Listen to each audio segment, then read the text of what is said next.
friends, welcome to our second lecture of chapter first of Science and Technology part 2, that is heredity and evolution. Yesterday in first lecture we learned 2 points. The 2 points are heredity and hereditary changes, आनुवंशिकता आनुवंशिक बदल, and the second point we learned, that is transcription, translation and translocation, प्रतिलेखन, भाषांतर आणि स्थानांतर.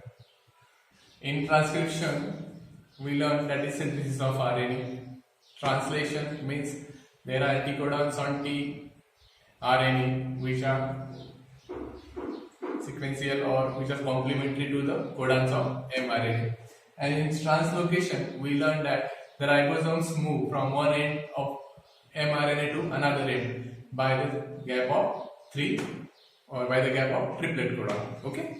Now today we will learn next point, that is evolution.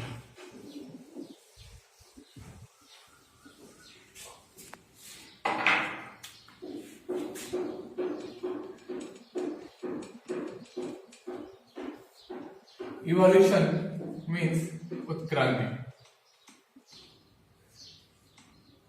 Students, what is evolution? Evolution is a gradual change in organisms over the long period of time. Long period of time means what? Over the hundreds and thousands of years, when the living organisms change themselves according to the surroundings, according to the environment. The formation of new species. The formation of new species due to the change in spatial characters over the long duration in response to natural selection. It is called evolution. मित्रांनो, उत्क्रांती ही किंवा उत्क्रांती हा जास्त काळासाठी, एकदम मोठ्या काळासाठी सजीवांचा होणाऱ्या बदलांमुळे चालणारा क्रमविकास आहे.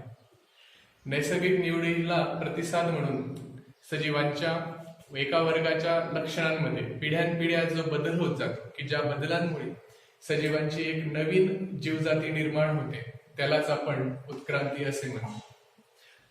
All we know that around 3.5 billion years ago on Earth life is not exist. Life is not exist.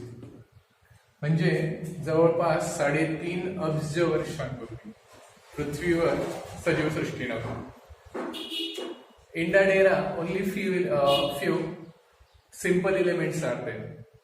In next hundreds and thousands of years, a simple organic and inorganic substances are found. And over again the thousands of years, slowly complex structures like protein and nucleic acids are formed.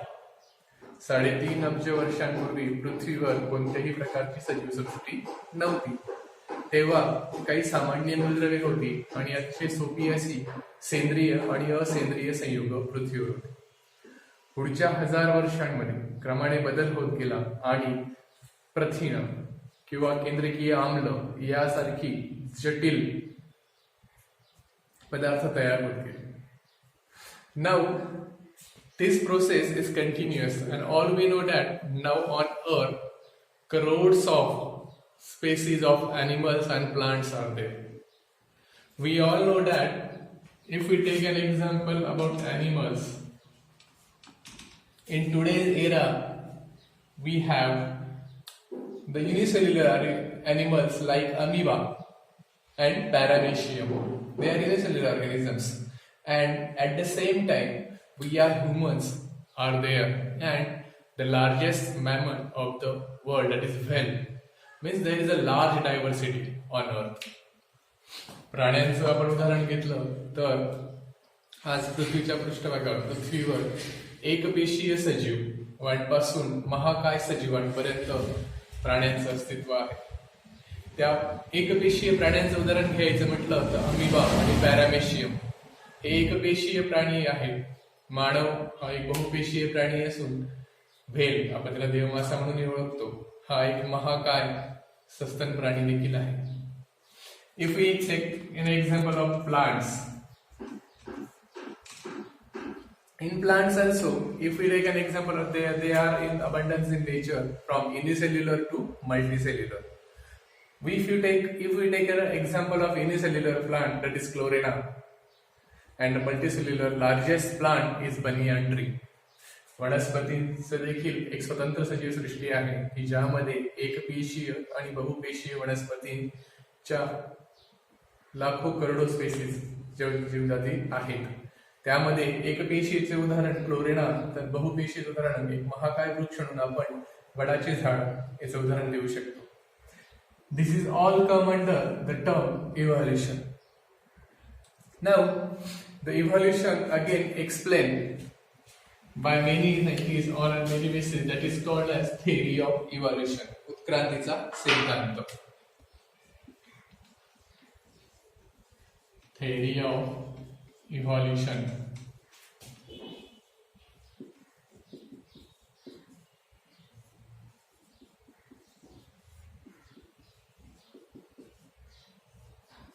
उत्क्रांतीचा सिद्धांत.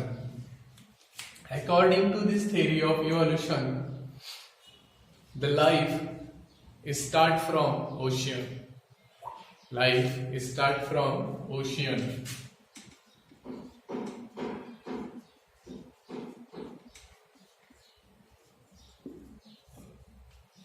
जीवनाची सुरुवात ही महासागरांमध्ये झाली. They are protozoa, like unicellular organisms, and in next thousands, lakhs, crores of years, at most 300 crore years on Earth, now there are crores of species of animals and plants. They are all over the Earth. They are on equator. They are on both the poles. They are on rocks. They are on sands. They are in oceans. Everywhere we found the different species of living organisms on Earth, and this is explained in evolution. In very first, there is a primitive cell is formed. The primitive cell is formed by the combination of organic and inorganic substances. Among of them, few are show growth and few are perish, who do not respond to the natural selection. यामध्ये काही प्राचीन सेल्सची निर्मिती झाली. त्या प्राचीन sales वाढत राहिल्या, त्यातल्या काही वाढत राहिल्या तर काही नष्ट झाल्या, की ज्यांनी नैसर्गिक निवडीचा सिद्धांताला प्रतिसाद दिला आणि त्याप्रमाणे ते बदलले नाही, त्या नष्ट झाला. Now we have to see the evidences to the evolution. That evidences show that the each and every organisms or many organisms in plants or in animals, they are belong to the same ancestor. The first evidence we have seen, that is morphological evidence.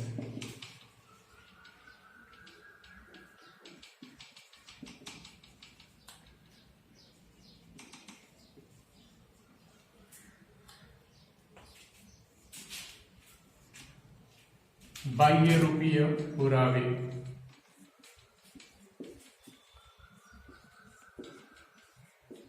Morphological evidence, बाह्यरूपीय पुरावे. If we observe the animals carefully, we found the same pattern among the same species or different species also. Like their position of eyes, position of ears, the structure of mouth.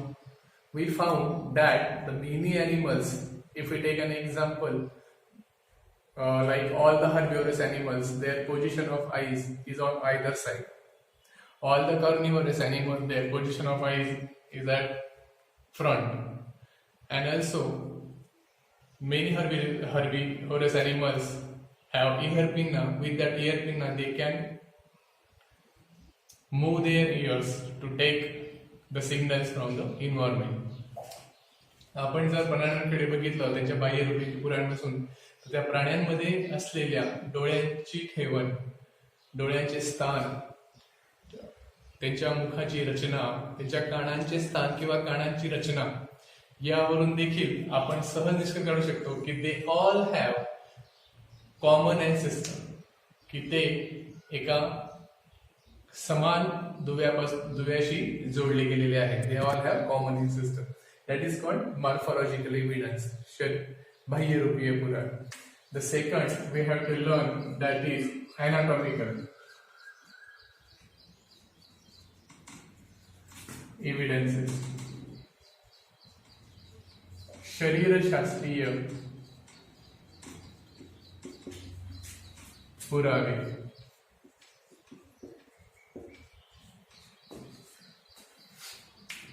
If we observe human hand, cat, bat, or whale, at first sight we are not seeing any similarities between the body structure or bone structure of these animals. But if we clearly observe the bony structure or the joints of bones of these animals, we can observe that their bone structure and their bony joints of their organelles or their body is same, and this is indicates towards they have the same ancestor. That is the anatomical evidences regarding to the evolution of animals. जर आपण मानव, त्यानंतर वटवाघूळ, मांजर, whale यासारख्या प्राण्यांच्या हाडांचे किंवा त्याच्या हाडांच्या जोडणीचे निरीक्षण केले तर त्यात आपल्याला सुरुवातीला काही सांगायला येत नाही, पण त्याचे बारकाई निरीक्षण केले असता आपल्याला दिसून येतं की त्यांची शरीर रचना, त्यांच्या हाडांची जोडणी ही सारखीच असून ती एकाच गोष्टीकडे निर्देशित करते की त्यांचे पूर्वज, अँसेस्टर म्हणजे पूर्वज हे समान होते, कॉमन होते. And the third evidence that we learn today is vestigial organs. Vestigial organs means avsheshanga.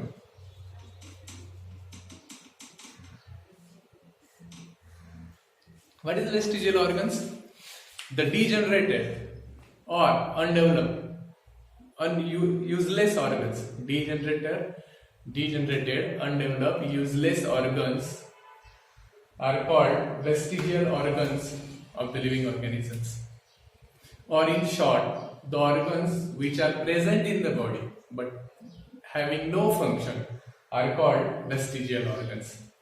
अवशेषांग म्हणजे काय तर प्राण्यांच्या, सजीवांच्या शरीरातील अशी अंग की जी कोणत्याही उपयोगाची नाहीत, शरीरात आहेत पण त्यांचा उपयोग नाही, अशा अंगांना अवशेषांग असे म्हणतात.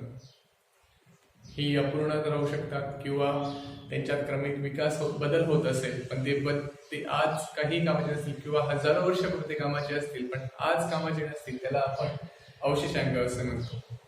All we know that due to changing surrounding और environment, living organisms do not generate or do not change their organelles in quick period of time.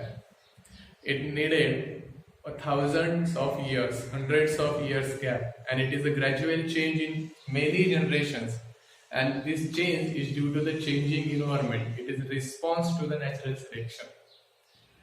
It is useful in certain time of period, but in different conditions it is not useful. At sometimes it is harmful also. These are called vestigial organs.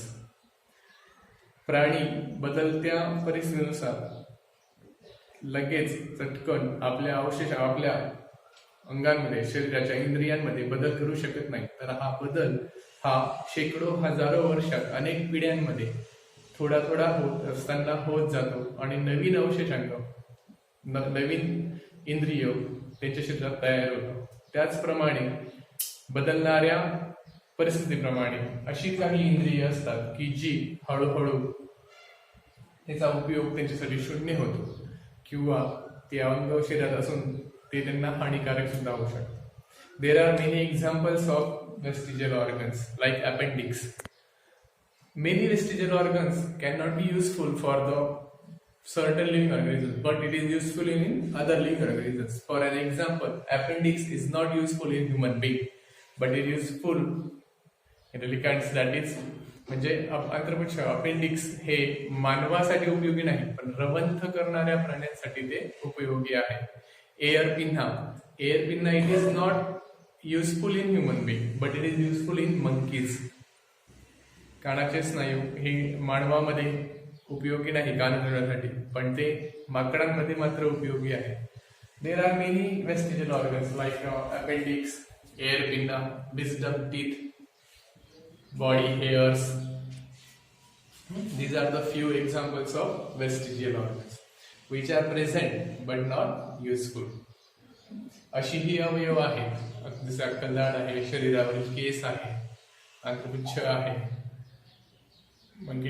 Tailbone आहे. ही सगळी इंद्रिय, ही सगळी शरीराचे भाग आपल्या शरीरामध्ये आहेत, पण आज आपल्याला ते उपयोगी नाहीत, म्हणून त्यांना आपण अवशेषांक असे म्हणतो.